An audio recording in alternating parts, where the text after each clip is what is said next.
Chapter 6. Pick and Pepper. FCR. A minute or two she stood looking at the house, and wondering what to do next, when suddenly a footman in livery came running out of the wood. She considered have to be a footman because he was in livery. At her wish, judging by his face only, she would have called him a fish, and repeated loudly at the door with his knuckles. It was opened by another footman in livery, with a round face and large eyes like a frog, and both footmen, Alice noticed, had powdered hair that curled over their heads. She felt very curious to know what it was all about, and crept a little way out of the wood to listen. Pick and Pepper. The fish footman began by producing from under his arm a great letter, nearly as large as himself, and this he handed over to the other, saying in a solemn tone, "For the in Wonderland, this is an invitation from the Quarter to play croquet." The frog footman repeated in the same solemn tone, "From the Queen, an invitation for the deceased to play croquet." Then they bowed low, and their cars got entangled together. Alice laughed so much at this that she had to run back into the wood for fear of their hearing her, and when she next peeped out the fish footman was gone, and the other was sitting on the ground near the door, staring stupidly up into the sky. Alice went timidly up to the door and knocked. "There's no start of us in knocking," said the footman, "and that for two reasons. First, because I'm on the same side of the door as you are. Secondly, because there's really making such a noise inside. No one could possibly hear you." And certainly there was a most extraordinary noising going on within, a constant howling and sneezing, and every now and then a great crash, as if a dish or a kettle had been broken to pieces. "Please stand," said Alice. "How am I to get in? There may be some sense in you." Pick and Pepper. Knocking. The footman went on without attending to her. "If we had the door between us for instance, if you were inside, you might knock, and I could let you out. You know." He was looking up into the sky all the time. He was speaking, and this Alice thought decidedly uncivil, but perhaps he can't help it, she said to herself. "His eyes are so very nearly at the top of his head. But at any rate, he might answer question. How am I to get in?" She repeated aloud. "I shall sit here," the footman recommended, "till tomorrow."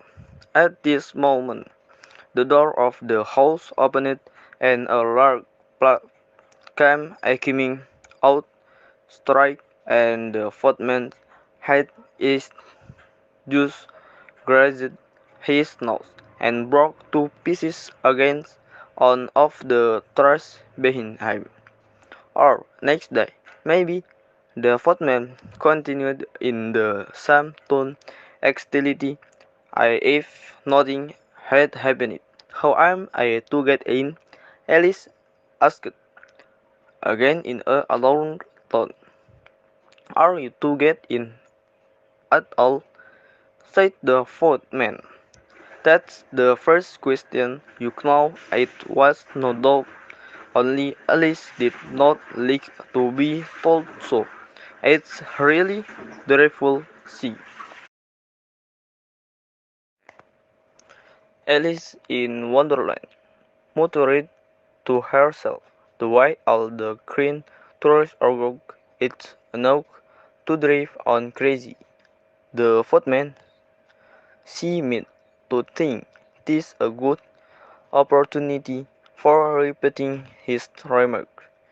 With variation is shall sit her, he said, on end of 4 days and days.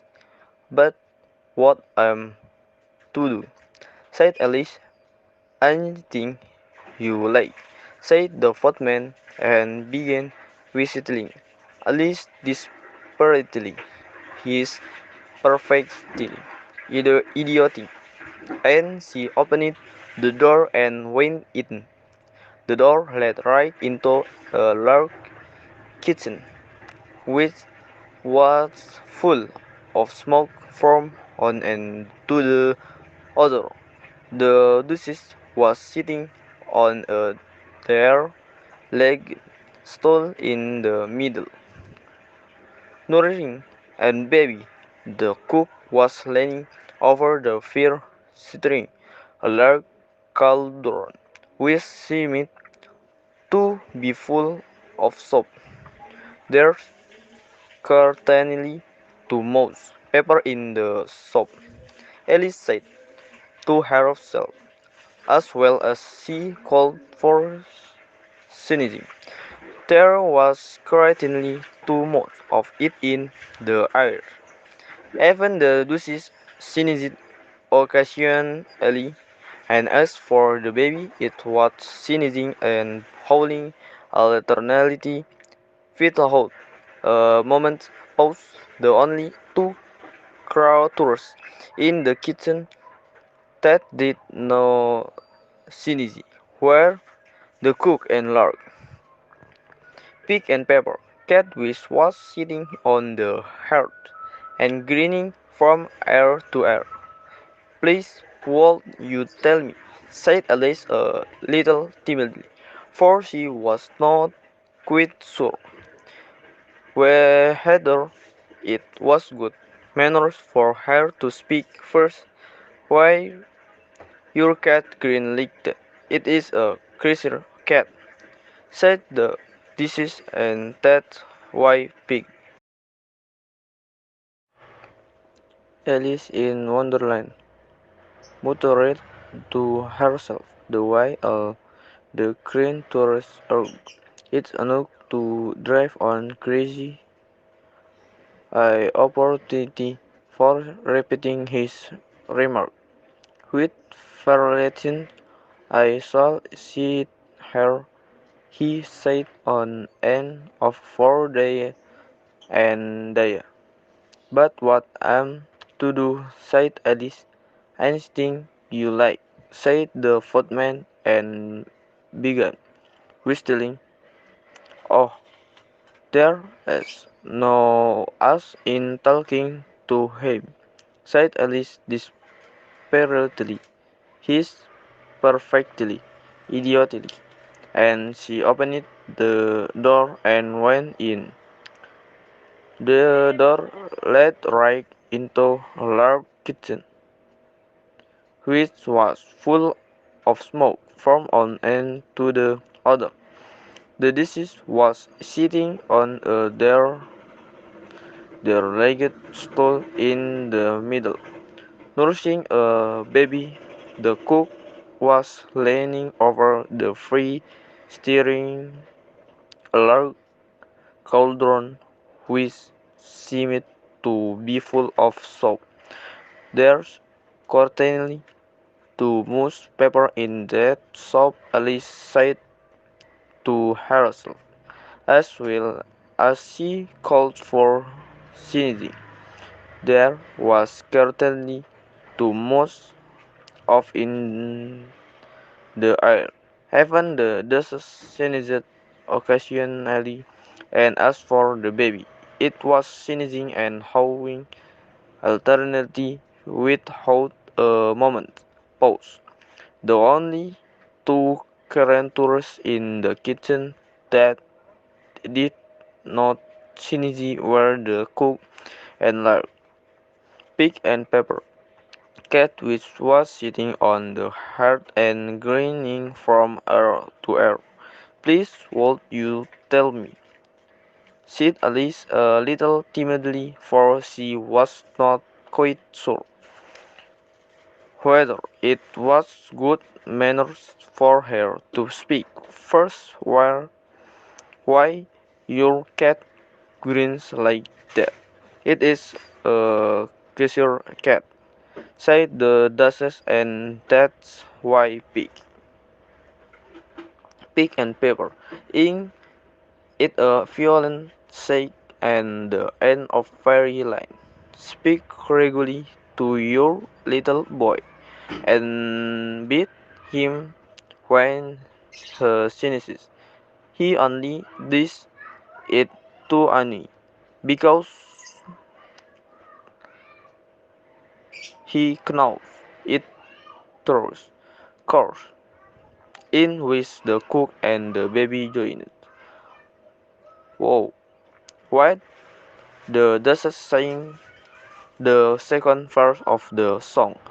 She kept pushing the baby violently up and down, and the poor little thing howled so that Alice could hardly hear the words. "I speak severely to me boy. I beat him when he for he can thoroughly enjoy the pepper when he please. Course, how, here you may nurse it a bit if you." "Pig and pepper," she said the last word with such sudden violence that Alice quite jumped, but she saw in another moment that it was addressed to the baby and not to her, so she took courage and went on again. "I didn't know that Cheshire cat always grinned. In fact, I didn't know that cats could grin. They all can," said the Duchess, "and most of 'em do. I don't know of any Theodore," Alice said very politely, feeling quite pleased to have got into a conversation. "You don't know much," said the Duchess, "and that's a fact." Alice did not at all like the tone of this remark, and thought it would be as well to Willie. She was trying to fix on one. The cook took the cauldron of soap off the fire and at once set to work throwing everything within her reach at the Duchess and the baby. The three errands came first. They followed a shower of saucepans, plants, and dishes. The Duchess took no notice of them. Heaven went and hit her, and the baby was howling so much already that it was quite impossible to say whether the blow hurt it or not. Alice in Wonderland. Of please, mean what you're doing? Cried Alice, jumping up and down in an agony of terror. Off there goes his precious nose, as an usually Clark saw Chippen flew close by it and very nearly carried it off. If everybody minded their own business, said the Duchess in a hoarse growl, the world go round a deal faster than it does, which would not be an advantage, said Alice, who felt very glad to get an opportunity of showing off a little of her knowledge. Just think what work it would make with the day and night. You see, the earth takes 24 hours to turn round on its axis. Talking of axis, said the Duchess, a hope of her head. Alice glanced rather anxiously at the cook to see if she meant to take the hint. But the cook was busy stirring the soup and seemed not to be listening, so she went on again. 24 hours, I think. Or is it 12? Oh, don't bother me, said the Duchess. I never called a bit fogger. And with that, she began nursing her child again, singing a sort of lullaby to is she did so and give. Pick and pepper.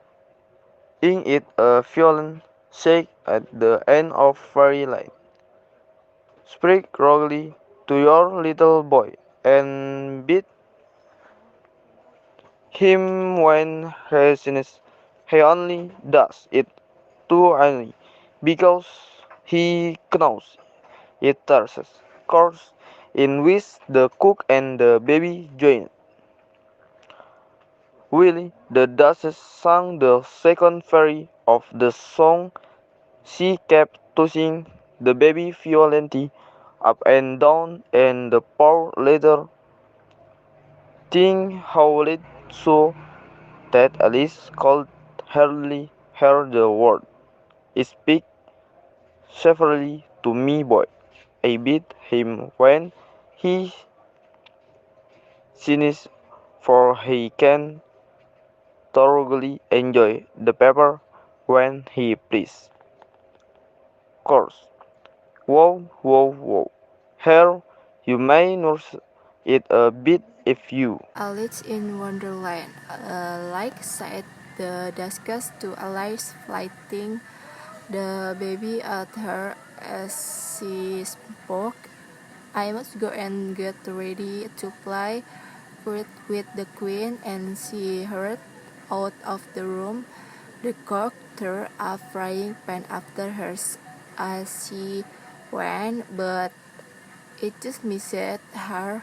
Alice caught the baby with some difficulty, as it was a Korean-shaped little creature, and just like a starfish, touched Alice.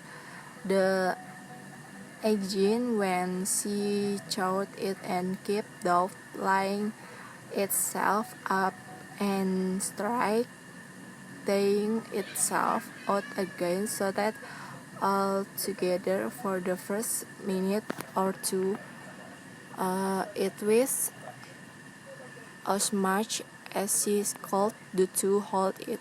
As soon as she had made out the proper way of nursing it, which was to twist it up into a sort of knot, and then keep tight hold of its right ear and left foot, so as to prevent open air. If if I don't take this skirt away with me, touched Alice, they sure to kill it a day or two. Wouldn't be more the leave it been. She said the last word out loud, and the little thing grinned in reply. Lalu Alice in Wonderland. Don't great, said Alice. That's not out a lie, property way. This is the picture of expressing yourself.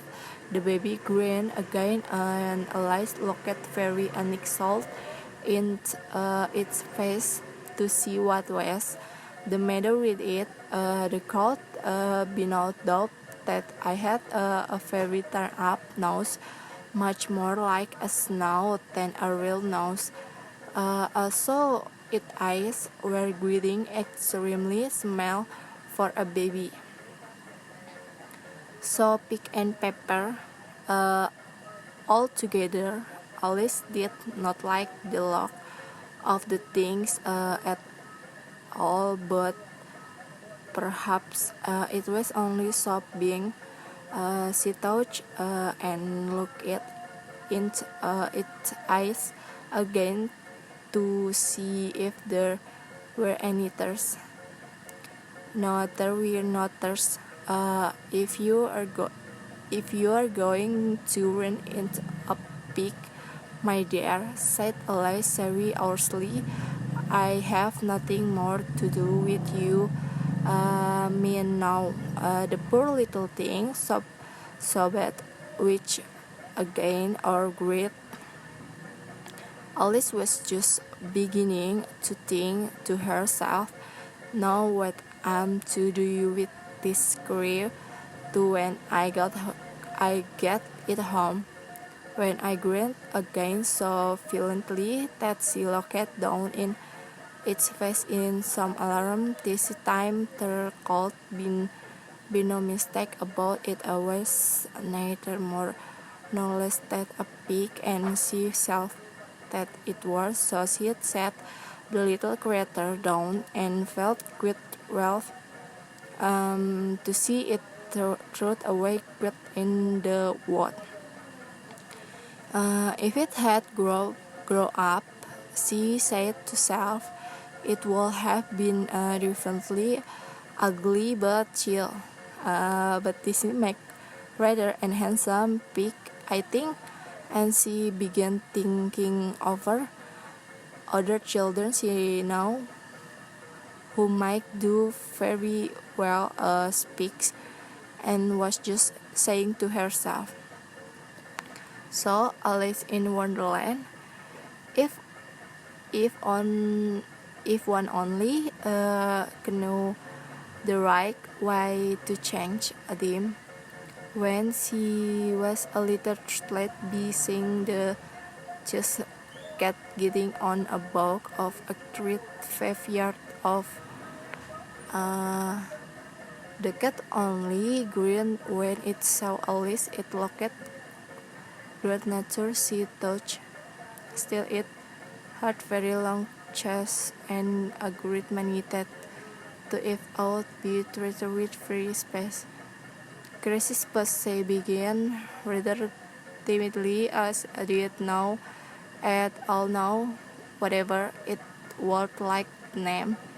However, it only grinned a little wider from its place so far. Touched Alice, and she went on, would you tell me please which way I ought to walk from her? That depends a good deal on where you want to get to, said the cat. I don't much care where, sighed Alice. Then it doesn't matter which way you walk, said the cat, so long as I get somewhere. Alice added as an explanation. Oh, you're sure to do that, sighed the cat. If you only wait long enough. Alice felt that this could not be needed to She tried another question with so of people. This is picture pick and paper. So Alice in Wonderland. How do you know? I'm mad. Said Alice. You must be, said the cat, or you won't have come here. Alice didn't think that profit it all. However, she went on, and how do you know that you mad? To begin with, said the cat, a dog not mad, you granted. I suppose so, said Alice.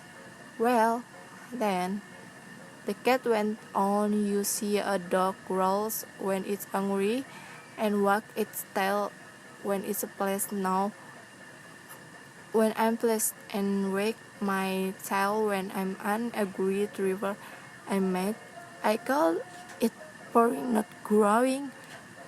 So Alice, call it what you like, said the cat. Do you play Regret with Queen today? I should like it very much, sighed Alice, but I haven't been invited yet. You'll see me her, said the cat, and vanished. Alice went to much surprised at this. She was getting so well used to Queen things happening while she was still looking at the place where it had been. It suddenly appeared again. Picture pick and paper. By the way, what the became of the baby, said the cat. I'd nearly forgotten to ask. It turned into a pig, Alice answered a fairy quietly, just as if the cat had come back in a naturally way. I thought it was, said the cat, and fine, I said again. Alice waited a little half expectation to see it again, but it did not appear, and after a minute or two she walked on the direction in which the march. Here was she to live. I've seen Heather before, she said to herself. The march here will be much the most interesting, and perhaps as this is it won't be ripping mad, at least not so mad as it was in March. As she said this, she looked up, and there was the cat again sitting on a branch of a tree. Did you say pig or fig? Said the cat. I said pig, replied Alice, and I wish you would keep appearing and vanishing so suddenly you makes one really giddy. All right, said the cat. And this is time vanished quite slowly, beginning with the end of the tail and ending with the green, which remained sometimes after the rest of it had gone. Well, I've often see a cat without a green touch Alice, but a green without a cat is the most cruising things I ever saw in all my life. She said not gone much farther before she come in sick of the house of the march. She thought it must be the right house because the chimneys were happened like ears, and she was touched with, for it was so large a house that she did not like to go near till she had nibbled some more of the left-hand bit of mushroom and raised herself to about 2 feet high. Even then, she walked up towards it rather timidly, saying to herself, "Suppose it should be raving mad after all. I almost wish I gonna to see the hatter instead."